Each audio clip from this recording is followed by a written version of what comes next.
आपल्याला असा एकांत वेळ मिळतोय ना.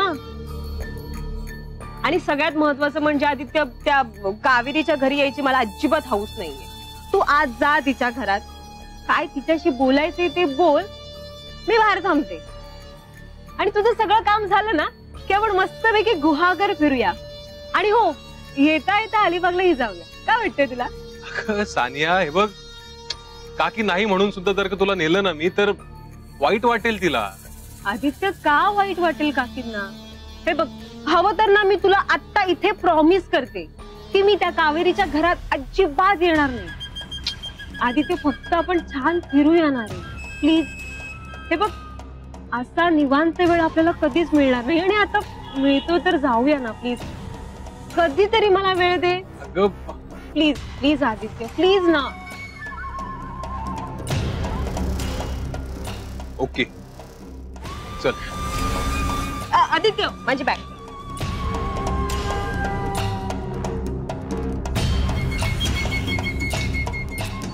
बस.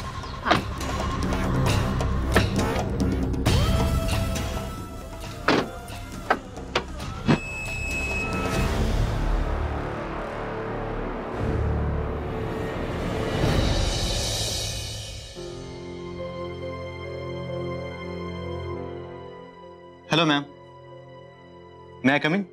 अरे जयराम, ये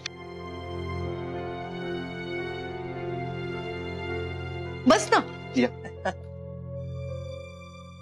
हा, काय कसा आहेस? मी मस्त आहे. तुम्ही कशा आहात? मी बरी. काम कसं चाललंय तुझं? काम छान चाललंय. नुकताच आता एक नवीन प्रोजेक्ट सुरू केलाय. जयराम, तू आणि राजवर्धननी एक बिझनेस सुरू केला होता ना? त्या बिझनेसचं कसं चाललंय? सगळे प्रोजेक्ट अप्रूव्ह झालेत. आता फक्त काम सुरू करायचंय. पण मॅम, हल्ली राज कुठे असतो काही कळत नाही. हाती सापडतच नाही. तो नसल्यामुळे बऱ्याच गोष्टी पुढे ढकलाव्या लागतात. जयराम, खरं तर त्याच विषयी बोलण्यासाठी मी तुला इथे बोलवलंय. काय ना, तू ना राजला जरा कामात गुंतवून ठेव. माझी खात्री, एकदा का राजने कामाचं मनावर घेतलं ना, तर ते काम तडीच नाहीपर्यंत तो मागे हटत नाही.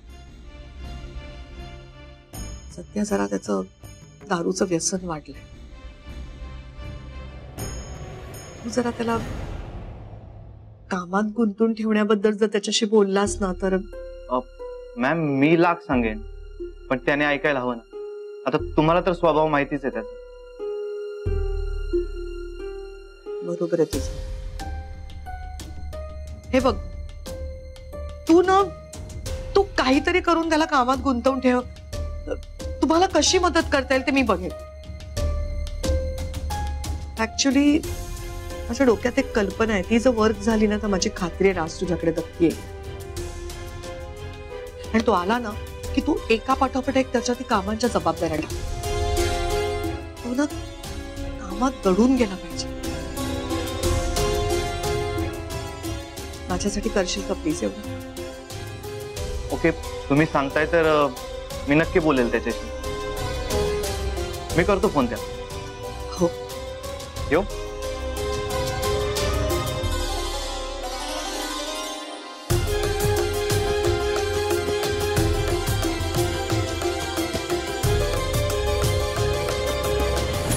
मी काय त्यांना आज ओळखत नाही. ते नेहमी माझा अपमान करतात आणि सॉरी न म्हणता निघून जातात. पण तरी त्यांना माफ करायची सवय झाली आहे मला आता. आता बघ, जसं माझ्या मनात आहे ना तसं होईल सगळं. नक्की काय आहे तुमच्या मनात?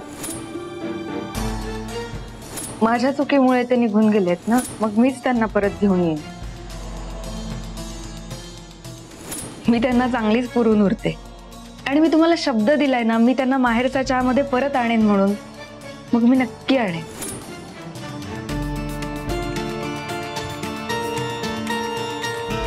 आणि त्यांना शिस्तीचं महत्वही नक्कीच पटवून देईन.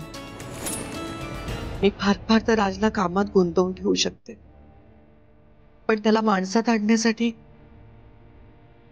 तू इथे हवी आहेस कावेरी. तुझं इथं येणं खूप गरजेचं आहे.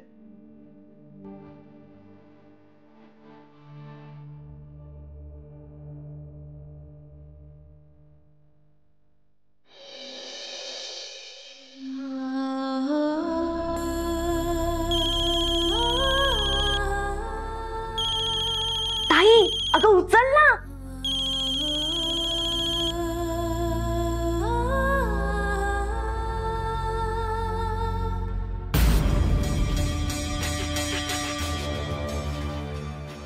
नाही,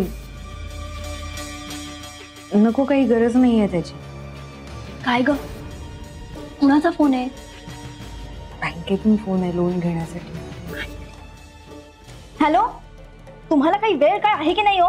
कधीही फोन करता तुम्ही. एवढ्या रात्री कोणी फोन करता का? मुळात एवढ्या रात्री लोन लागतं कुणाला? आणि आम्हाला जर लोन हवं असेल तर आम्ही तुम्हाला फोन करू ना, तुमच्या दाराशी येऊ. तुम्ही कशाला फोन करताय लोन घ्या करून? हे लोक वाट बघत असतात कोणाच्या तरी फोनची, आणि तुम्ही मध्ये मध्ये फोन करून डिस्टर्ब करताय. आता समोरच्या माणसाला फोन बिझी लागला म्हणजे, आणि त्यांनी परत फोन केलाच नाही तर आम्ही काय करायचं? हे बघा, परत फोन करून त्रास दिलात ना तर बघा, ठेवा फोन. हो हो, जाऊ दे आता. जाऊ दे कसं ताई?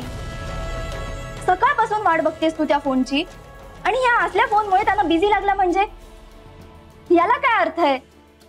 ते काही नाही, तू आत्ताच्या आत्ता वैदेहीला परत फोन कर आणि विचार पत्र मिळालं की नाही ते. कदाचित नसेल मिळालं. कदाचित नाही, कन्फर्म कर एकदा.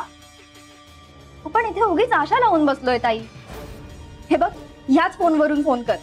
तात्यांच्या फोनची पण गरज नाहीये.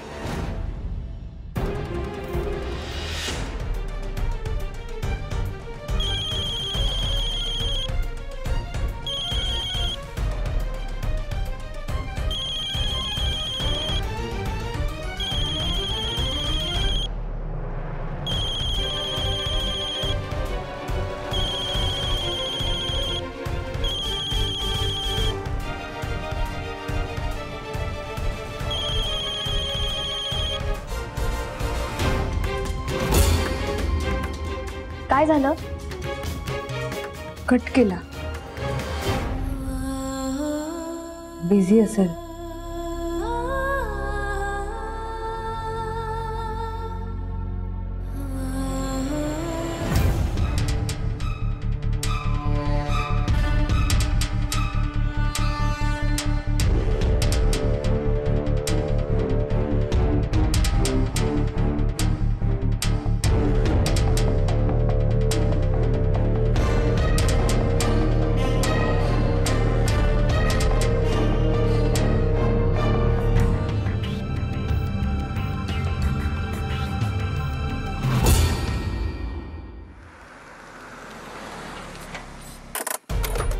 पोचलो का? हेच घर आहे का? हो, हेच आहे. चल. चल.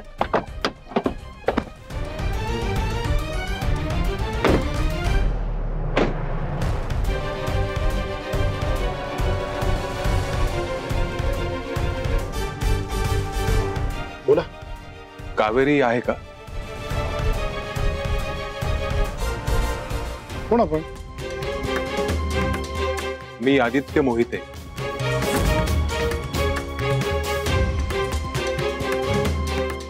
आदित्य सर?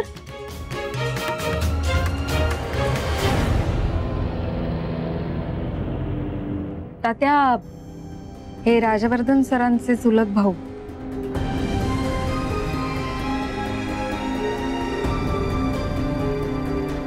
काय काम आहे?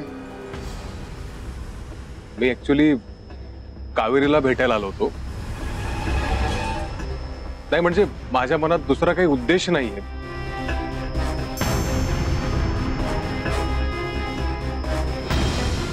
गुहागरला कामानिमित्त आलो होतो ना, म्हटलं जाता आता कावेरीला भेटून घ्यावं म्हणून.